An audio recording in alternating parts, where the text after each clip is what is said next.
Okay, continuing with the interview. Just let you know, I've been feeling a bit poorly, so if my voice goes or whatever, or you see a bead of sweat, I'm absolutely boiling hot. And loads of noise around me because the windows and all that are open, trying to let some cool air in. Okay, so I think there's going to be 3, maybe 4 questions in this little interview. So, number 1 then, Bri. What is the most frightening thing about this virus? Or what is your main concern?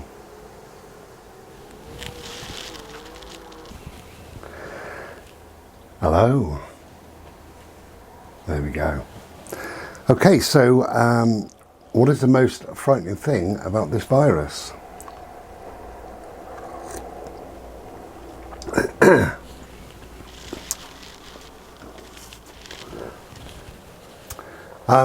I've been ill the last 3 days, not ill, but ill. I've had a raging temperature, and within 10 minutes, 15 minutes, I can be absolutely frozen cold, really cold.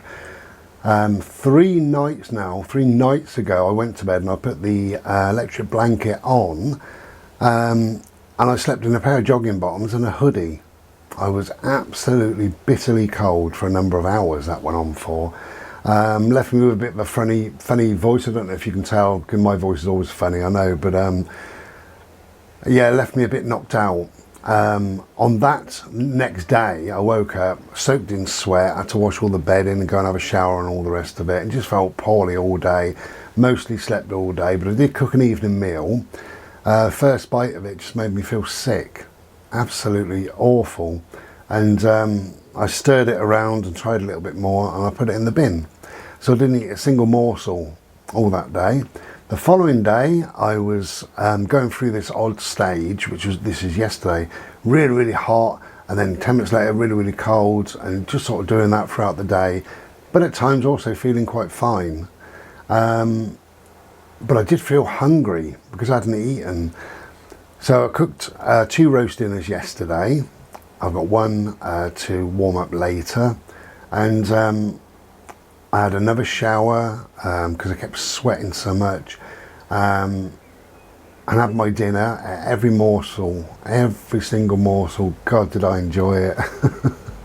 And went to bed early last night. I'm still very tired, but I'm feeling much better today. So that's kind of what's been going on. That hasn't been frightening or concerning, not really, because when I started to get ill, I thought, what we're told about this virus is you get a raging temperature with a very dry cough. Well, I'm not coughing. I've got the same cough as Boris Johnson's got, and Prince Charles, and all the famous people. I got exactly the same cough as them. It doesn't exist. I've had a bad stomach and I've had a bad headache for the last 3 days. That has now gone completely, so that's great. So I think I'm on the mend. But to answer your question proper, what do I find the most frightening or concerning? What I find the most frightening and concerning is what I call track and vax. I'll explain that in a minute, because what I'm not overly concerned about is catching the virus. We know that hospitals are doing very well, and National Health are coping very well, so much so that a lot of hospitals have certainly a number of beds available still, and we're at the peak. So the new hospitals, the new 5 or 6, I believe it is, Nightingale hospitals, either they won't be completed or they'll be dismembered, disabled, torn apart, whatever, because we don't need them. So I think it was a huge overreaction. I think I said that in video 1 of this interview. So if I was to get ill, I would go to a normal hospital and be treated properly, because I don't think you'd be treated properly in a big room full of 10,000 beds. I think you're going there to wait to die. That's what I think. So we're coping very well with it, and as I say, we're at the peak, and we're going to get better, and it's going to go away to a degree. So what do I find most frightening? I find the track and vax. By that I simply mean the mobile phone tracking. I think that's going to come in, and the mandatory vaccinations will come in at some stage. Now, coronavirus we've known about since the mid-60s, and there's never been a vaccination. And lo and behold, before Christmas of this year, there will be a vaccination. And they try and make it mandatory, I think.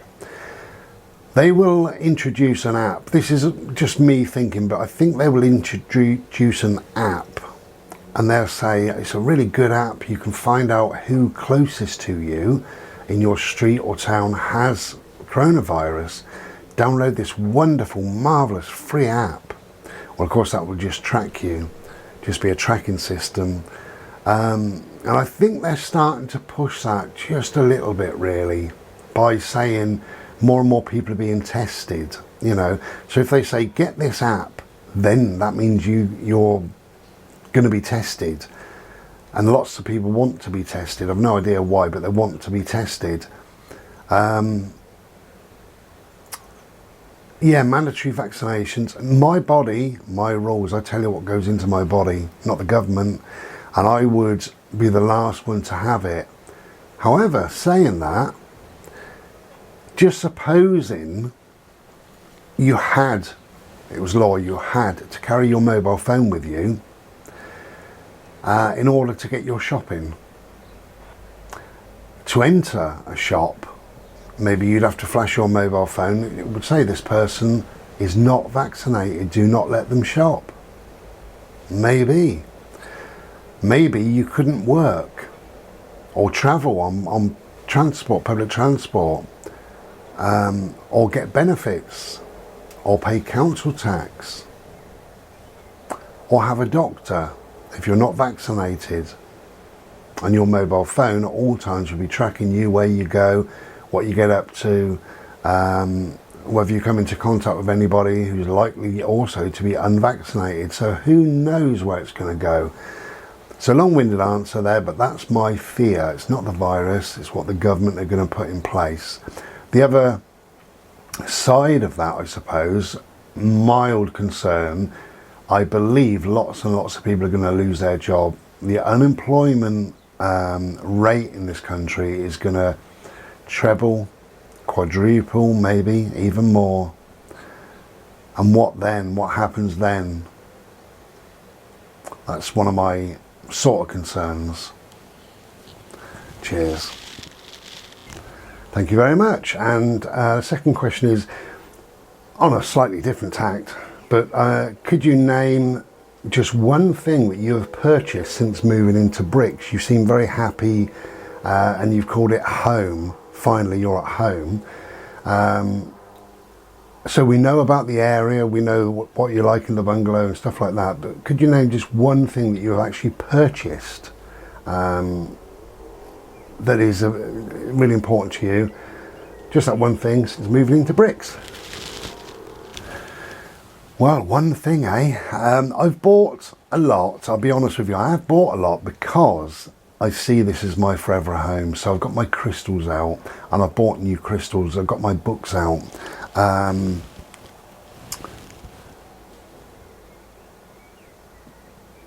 One thing, a coffee maker. I bought a coffee maker a while ago.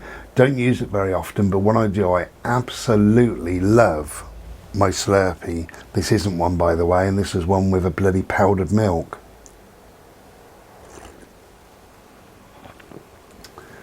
So I love using that. Today is Denon Day. Can you see up on the, just over there, look.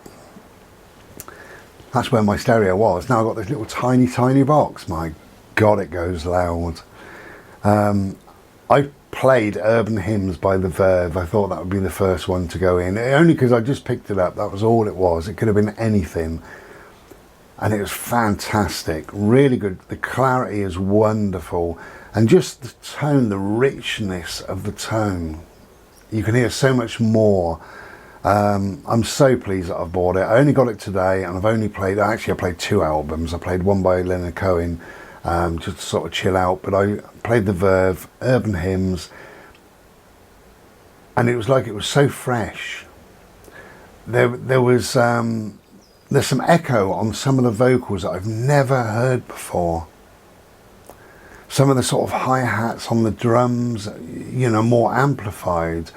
The sound is so rich, everything is in there, it's just wonderful. So that, I mean, you always say the latest thing, don't you, is the best thing, always. Ask me this again tomorrow and it'll probably be something different, but that right now is a wonderful, wonderful thing. There's lots really. I've got a PC in here that I do my work from, but also just my PC. So I've got 2 screens. That has been a lifesaver, and thank you to my mate coming down. He fitted it all up and all the rest of it. It was really good of him. It's a lifesaver because my work at times is very, very complex, but I can move stuff from one screen to the rest, to the other one. It's made my life so much easier, really easier. And my mate John has 2 screens, and he's always said, you know, it's so easy with 2 screens, and he's absolutely right. So that's fantastic. I've got my watch is a Withings watch, which does an ECG, and that can be sent off to my doctor immediately. So that's a really good thing. It's like a peace of mind thing. There's lots really, but if I'm really honest, things are things to me. That's what they are. And if something breaks, if that Denon, I've only just got it, if it breaks, well obviously I would send it back. It's got like a 3-year guarantee, but get a new one. But if there was no guarantee on it and I just paid what I paid for it, which is quite a lot of money, but you know, I love the sound of it, so it's good, then I'd put it in the bin and buy another one. I don't put my heart and soul into things, you know, like that. My singing bowls, I love playing them sometimes. My coffee machine is wonderful. My electric blanket, 6 foot times 6 foot, God, that's wonderful in the winter, absolutely wonderful. But they are just things, and things go wrong, things get broken, whatever, and you just replace them. Don't put too much love into those things. One of the major things that I've got done in brick since I moved here, obviously, is to get my shower in, and I do love that. I absolutely love that. But of course, if that breaks, then you put another one in. So again, you don't fall in love with it, but I fall in love with what it gives me. Rather than struggling on, I can just jump in every single day and have a lovely, lovely shower, and I really love it. But again, all those things are just things. They're just stuff, really. You know, things make a home, don't they? Pictures, paintings, books, whatever make a home. But what's the most important thing in here is a little black and white boy who's asleep down there, who I love dearly, absolutely love dearly. Over and above all of those things, if they all went wrong all at the same time today, it wouldn't really matter too much, as long as I've got him. So that's the answer to that, really. I know it's not the answer you were expecting, but things are just stuff. Cheers. Okay, a simple question, maybe a long answer, I don't know. But why is meditation important to you? Why is meditation so important to me? Well, I think meditation should be important to everybody. It's such an ancient thing. And I'm just amazed that not everybody meditates. I don't understand why that is, really. You know, we live in a busy time, all the rest of it. When you meditate, those busy times are less busy. They seem to be less busy. You can cope and manage much better. And that's the answer, really. Why do I meditate?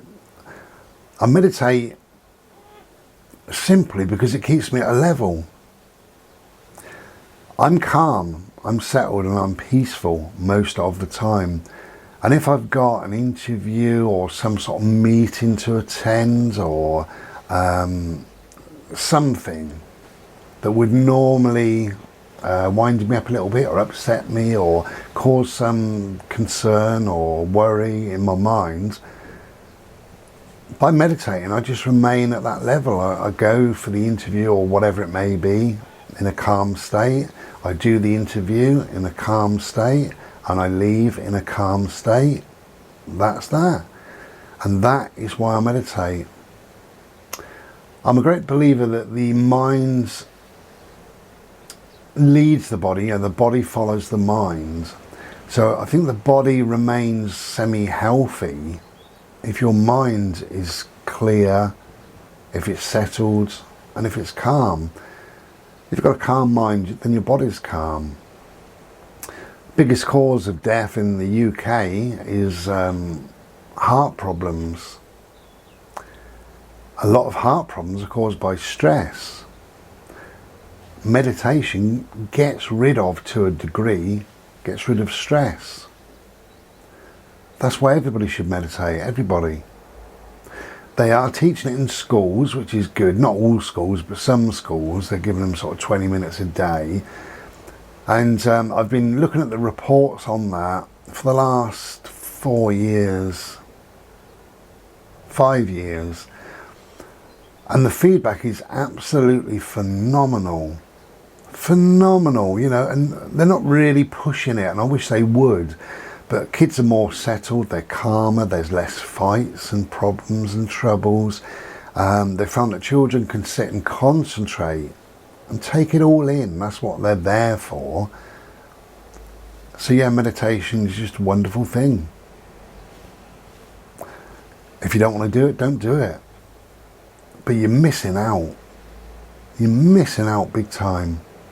Because the next time you've got a meeting to go to, next time you've got an interview, next time you've got to have a difficult conversation with somebody, the next time you've got to do something that you know causes you very upset or worry or sleepless nights or whatever, then you're going to go through that. You're going to suffer all that, and there's no need.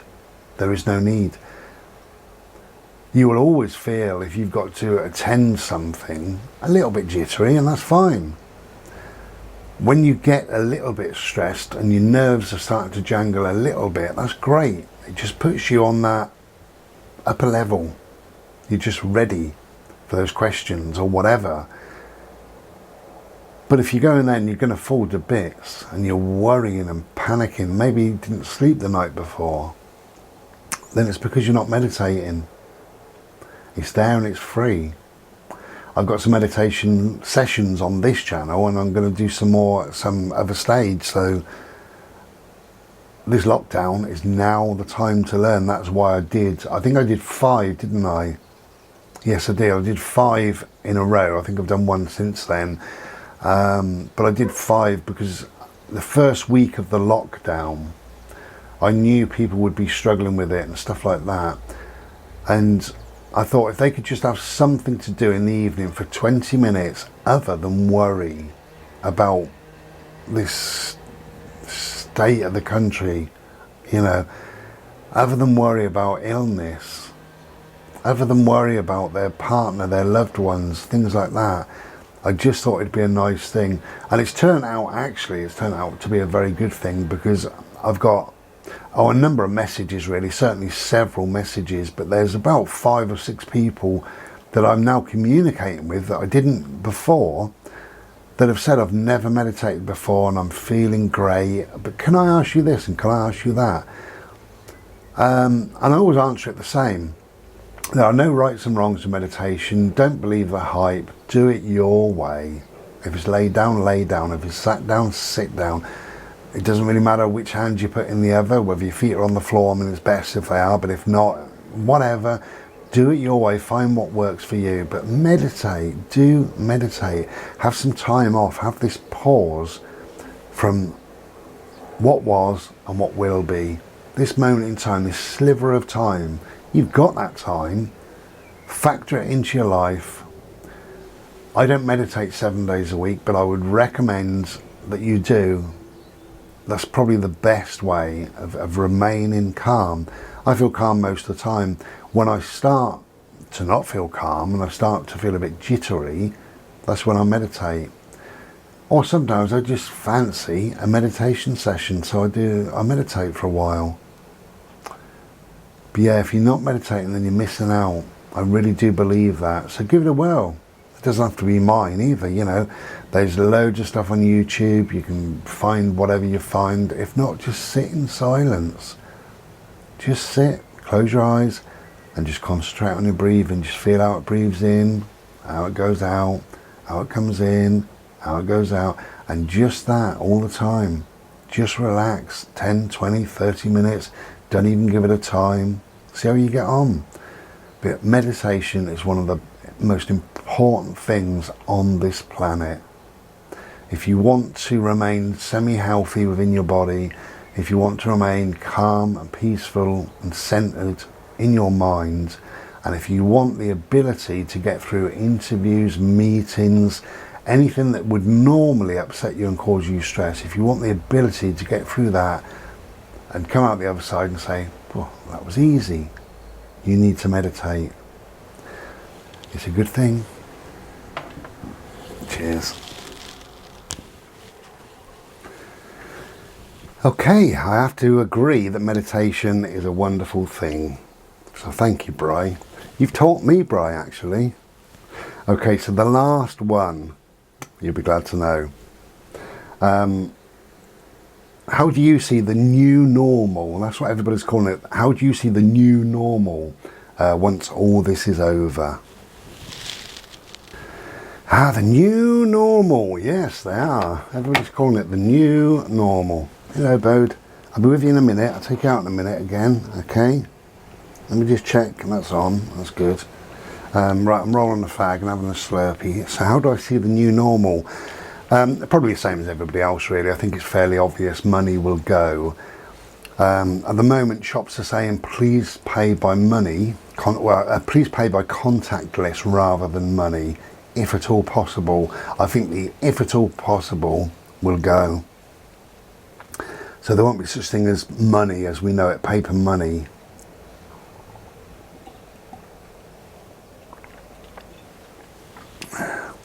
But who knows, it could change in a number of ways. I think there will always be some form of social distancing now.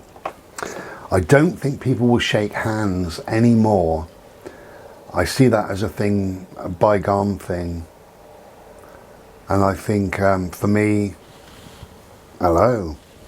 That's what I will say to people. And if they offer me their hands, I think I'll still say hello. I think that'll go. I think it's an old-fashioned thing that's no longer on this planet. But the social distancing is a funny thing, isn't it? Because I think that will go. I don't know how they're working out.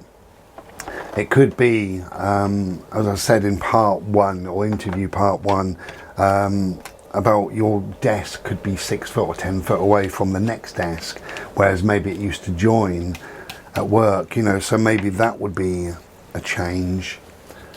At the moment I'm getting, I've had a few parcels delivered and they're now signed for. They sign for them. I no longer need to sign for them. And what they do, because everybody knows me here now, they open, I leave my porch open, well, we all do. So they open up the porch door, they come in, they put it down, they close the porch door, they knock at the door and then walk up the path. And by the time they get to the gate, I've normally come out, I put my thumb up and say thank you. So that will change, you know, that has changed, that you don't need to sign for anything anymore.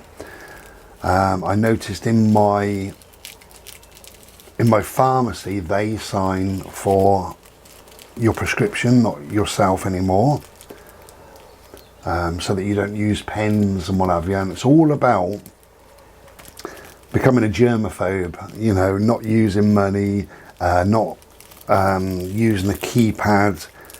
On the contact list, it's gone up to, it used to be 30 quid, is it 45 now? Yeah, I think it was 30 quid, and now it's 45, and they're all about going up to 55. And I think what will happen is that'll probably be £100, something like that. So when you go shopping, you will just literally wave your card over and that's that. You don't touch anything. The new normal could involve wearing gloves and a mask when you go shopping, because shops could insist on that quite easily, and it's their shop. If you don't want to do it, you starve.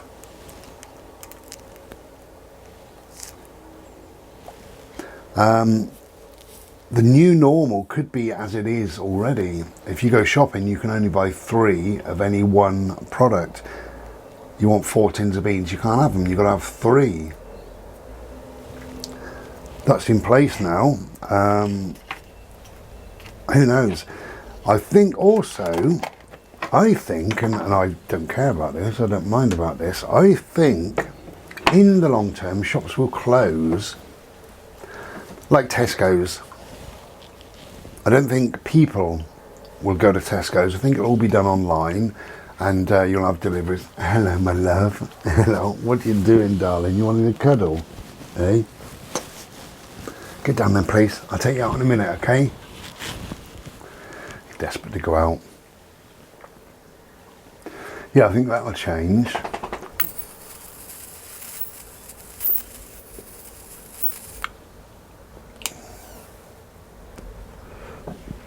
So yeah, they may turn the big superstores just into a warehouse full of food, and you'll go online and it'll come from that store, but it'll just be a warehouse where us shoppers don't go. Us shoppers will just do it all online, and that way it's paid for online. You're not touching anything.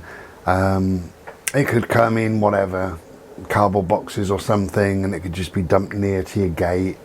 You know, so you're not touching the driver in any way, you're not signing for anything.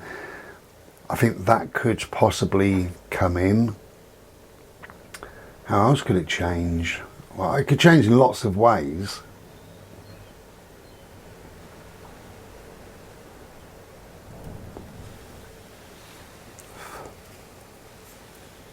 All depends about the government, how sort of draconian they want to be.